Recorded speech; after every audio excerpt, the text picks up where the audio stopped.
Hassler here. I'm going to go through the 10.2 notes on factoring trinomials with you. So we've been talking about factoring and what it means to factor.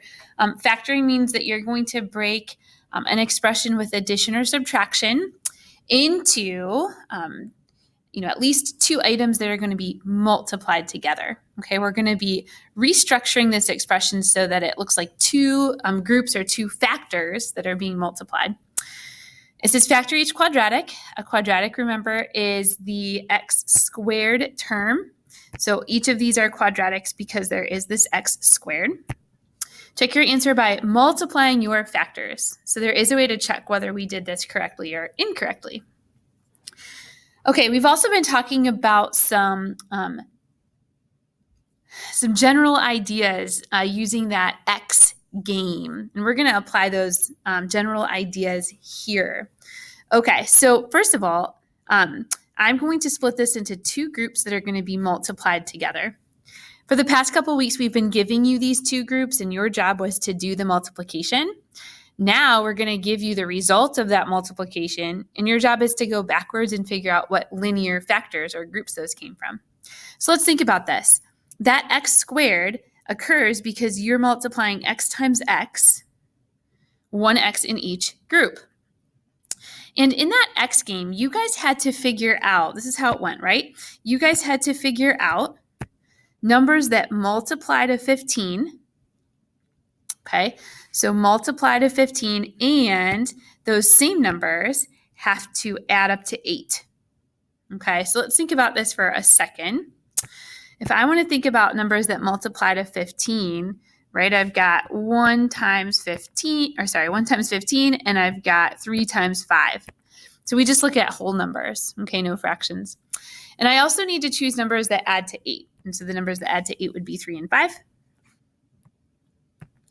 And the other thing I noticed is that they have to multiply to be a positive 15, and they have to add to be a positive 8. So I'm going to choose these both to be positive numbers. And then I'm going to check to make sure I did this correctly. And my check means that I'm going to multiply. Okay, so if I multiply, I've got x squared.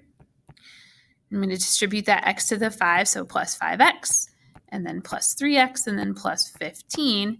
And so I get x squared plus 8x plus 15.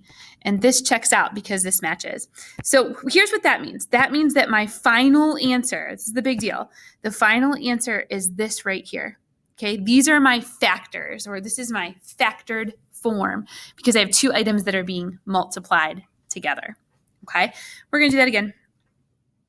All right, so again, I'm going to start by breaking this quadratic down into two factors, or two groups that are being multiplied by each other. Again, that x squared occurs because I have x times x, one x in each group. I need to look for factors of 20. And those factors, so those have to multiply to 20 and add to 9. And again, this goes back to that x game, right? I'm looking for factors of 20, 1 and 20. I like to go in order 2 and 10, 4 and 5. And I get to pick the ones that add to 9. That feels simple enough, right? That's going to be the 4 and the 5. And so again, because they have to multiply to a positive 20 and add to a positive 9, I'm going to put this plus and plus in there. And then I can always go back and check by doing my distribution. Okay, so I'm going to say if I check, I get x squared plus 5x plus 4x plus 20. And when I combine like terms, I get x squared plus 9x plus 20. So this works out. And again, just to be clear, my answer is this right here. These are my factors. Okay, this is my factored form. And so this is my final answer. All right, these are my factors. All right, we've got another one to try. So again, I'm going to factor this. I'm going to put this into two groups that are being multiplied. X squared occurs because I'm splitting up or multiplying an x and an x. I need factors of 6 that add to 7. So factors of 6 would be 1 times 6 and 2 times 3. The factors that would multiply to 6 and add to 7 are 1 and 6. And again, everything is positive, and so I'm going to put 2 plus signs in there. And when I go to multiply this out to check it, and I combine my like terms, I get x squared plus 7x plus 6. Okay? So I want to talk about what is your strategy when finding the factors for each trinomial. And I, encourage you to think about some things that you would include. I noticed that we want to find factors of the constant. Sorry about that. My pen doesn't want to write very well, does it? So find factors of the constant, and the constant is that number without the x. Those factors, okay, these factors right here, should add to that middle term.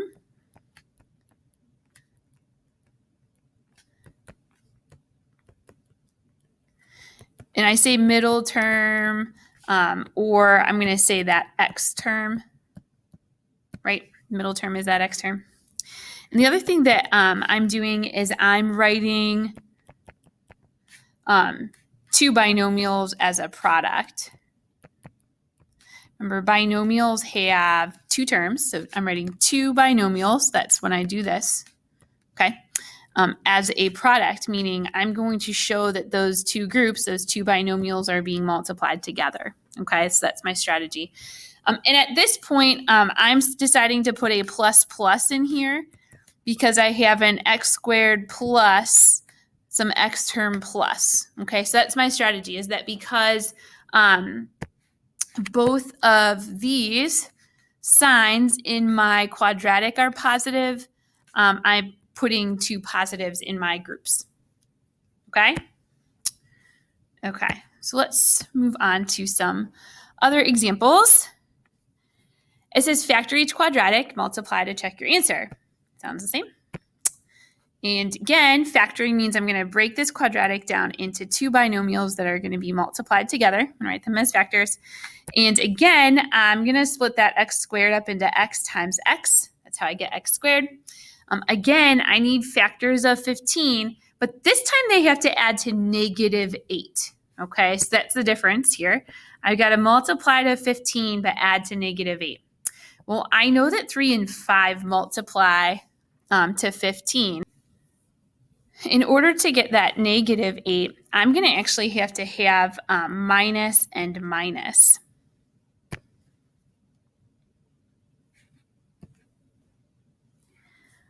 Right? And I can verify that this is true by checking this. The nice thing is that a negative times a negative is going to give me that positive. And then when I add these together, I should be able to add to a -8. So let's check it, okay? So if I check it, I've got x times x, which is x squared. I get a minus 5x. I get a minus 3x, and I get a plus 15, right? Again, I get this minus 5x and this minus 3x. And then a negative times a negative is a positive. And when I combine like terms, I get x squared minus 8x plus 15. Okay, so same idea. I'm going to go through and I'm going to factor this x squared minus 9x plus 20. So x squared gets broken into x and x. I need factors that multiply to positive 20, but add to a -9. So again, I know that the numbers 4 and 5 give me 20, and 4 and 5 give me -9 as long as those two numbers are negative as well. So -4 and -5. And so I'm going to go ahead and check that. X times x is x squared. I get a minus 5x, a minus 4x. And again, negative times negative is a plus 20. And when I combine like terms, I get x squared minus 9x and then plus 20. Hopefully you're noticing some patterns here, right? So again, some patterns are that I'm breaking this up into two groups that are being multiplied together. The x squared is getting split into x and x. I need factors that multiply to a positive 6, but add to a -7. And so -6 and -1 should do the trick, and I can check this. X squared minus x minus 6x plus 6. When I combine like terms, I get that x squared minus 7x plus 6, and that checks out. So it says in 8, how do your factors from 1 through 3 compare to your factors from 5 through 7. And so again, just to reiterate, in each of these answers, the factors are my answers. So for 5, 6, and 7, this is my ultimate final answer. Okay, so I'm going to go up and I'm going to compare that. It looks like I have subtraction in each set of factors for 5 through 7. And it looks like I have addition for each set of factors in 1 through 3.